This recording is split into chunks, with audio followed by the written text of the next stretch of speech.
सियासत का मंच, हजारों लोगों की भीड़ और मंच से एक के बाद एक तीखे वार। श्रावस्ती में मुख्यमंत्री योगी आदित्यनाथ ने सिर्फ विकास परियोजनाओं की सौगात ही नहीं दी, बल्कि विपक्ष पर भी जमकर निशाना साधा। सुहेलदेव की विरासत से लेकर गाजी मियां के मेले, माफिया राज, नौकरियों और कानून व्यवस्था तक मुख्यमंत्री के भाषण में कई बड़े संदेश और सियासी तीर देखने को मिले। आखिर क्या क्या बोले मुख्यमंत्री योगी आदित्यनाथ, देखिए यूपी टुडे न्यूज की यह खास रिपोर्ट। तो बता दें कि उत्तर प्रदेश में श्रावस्ती जनपद के इकौना स्थित पौराणिक सीताद्वार मंदिर में आयोजित जनसभा को संबोधित करते हुए मुख्यमंत्री योगी आदित्यनाथ ने जिले को 396 करोड़ रुपए से अधिक की 83 विकास परियोजनाओं की सौगात दी। उन्होंने विभिन्न परियोजनाओं का लोकार्पण और शिलान्यास किया तथा सरकारी योजनाओं के लाभार्थियों को चेक, आवास की चाबी, आयुष्मान कार्ड और अन्य सहायता सामग्री वितरित की। मुख्यमंत्री ने कहा कि उनकी सरकार का लक्ष्य विकास का लाभ समाज के अंतिम व्यक्ति तक पहुंचाना है। अपने संबोधन के दौरान मुख्यमंत्री ने विपक्ष, खासकर समाजवादी पार्टी और कांग्रेस पर जमकर हमला बोला। उन्होंने कहा कि पिछली सरकारों ने महाराजा सुहेलदेव की विरासत को वह सम्मान नहीं दिया जिसकी वह हकदार थी, जबकि विदेशी आक्रांता सालार मसूद गाजी के नाम पर मेले आयोजित किए जाते थे। मुख्यमंत्री ने कहा कि उनकी सरकार ने ऐसे आयोजनों पर रोक लगाई और प्रदेश की सांस्कृतिक विरासत को सम्मान देने का काम किया। मुख्यमंत्री ने समाजवादी पार्टी पर निशाना साधते हुए कहा कि पहले प्रदेश में माफिया राज, भ्रष्टाचार और कानून व्यवस्था की बदहाली थी। सरकारी नौकरियों में सिफारिश और भ्रष्टाचार चलता था, लेकिन अब बिना भेदभाव के युवाओं को नौकरी मिल रही है और अपराधियों के खिलाफ सख्त कार्रवाई की जा रही है। उन्होंने कहा कि जो भी बेटियों और व्यापारियों की सुरक्षा से खिलवाड़ करेगा, उसके लिए सिर्फ 2 ही रास्ते हैं, जेल या फिर कानून का सबसे सख्त दंड। मुख्यमंत्री ने यह भी कहा कि श्रावस्ती तेजी से विकास की राह पर आगे बढ़ रहा है। 4 लेन सड़क परियोजनाओं, रेलवे कनेक्टिविटी और अन्य विकास योजनाओं के जरिए जिले को नई पहचान देने का काम किया जा रहा है। उन्होंने भरोसा दिलाया कि आने वाले समय में श्रावस्ती विकास के नए आयाम स्थापित करेगा। कार्यक्रम में बड़ी संख्या में जनप्रतिनिधि, अधिकारी और हजारों की संख्या में लोग मौजूद रहे। आज हर एक क्षेत्र में लोगों को सुविधाएं मिल रही, विकास की योजनाओं के साथ जुड़ने का अवसर मिल रहा है। अब पहचान का संकट नहीं है।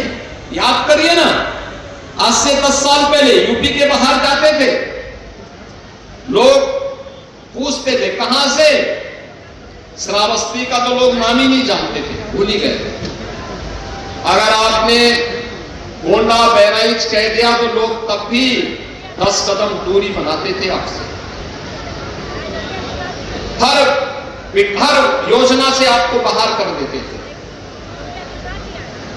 प्रदेश के अंदर जो 8 जिले आकांक्षी जनपद थे, उनमें से 3 जनपद केवल बलरामपुर, श्रावस्ती और बहराइच थे। यानी सीधे एक साथ सटे हुए एक ही कमिश्नरी के 3 जनपद उनमें से थे। आज मैं कह सकता हूं, बहराइच में मेडिकल कॉलेज, गोंडा में मेडिकल कॉलेज, बलरामपुर में मेडिकल कॉलेज का निर्माण हो रहा है और मां पाटेश्वरी के नाम पे विश्वविद्यालय का निर्माण भी हो रहा है। स्पोर्ट्स कॉलेज के निर्माण की प्रक्रिया को हमने आगे बढ़ाया है।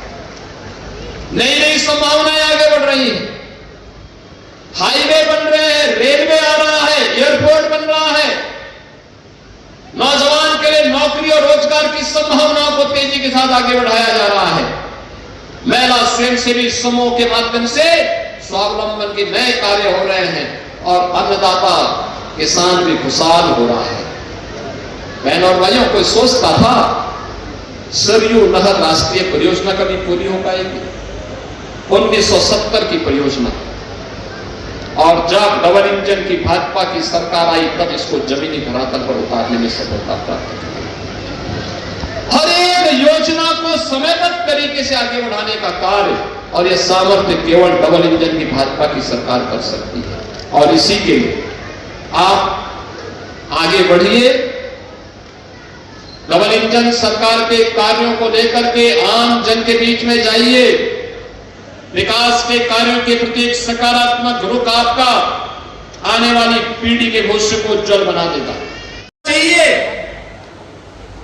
आज एयर कनेक्टिविटी भी, यहां पे एयरपोर्ट बन गया है, उसका विस्तार हो रहा है और विस्तार होते ही नए एयरक्राफ्ट आते ही श्रावस्ती में भी वैसे ही वायु सेवा जुड़ेगी जैसे अयोध्या धाम को जोड़ चुकी है।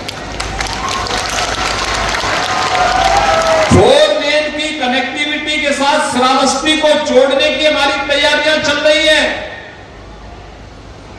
विकास के हर बड़े कार्य आज श्रावस्ती में दिखाई देते हैं और श्रावस्ती के इसी विकास के अभियान को आगे बढ़ाते हुए आज सीता द्वार में आए हैं। तो सीता द्वार के विकास के लिए भी कुछ नया कार्यक्रम बनना चाहिए, इसके लिए भी आपको आश्वस्त करने के लिए मैं आपके बीच आया हूं।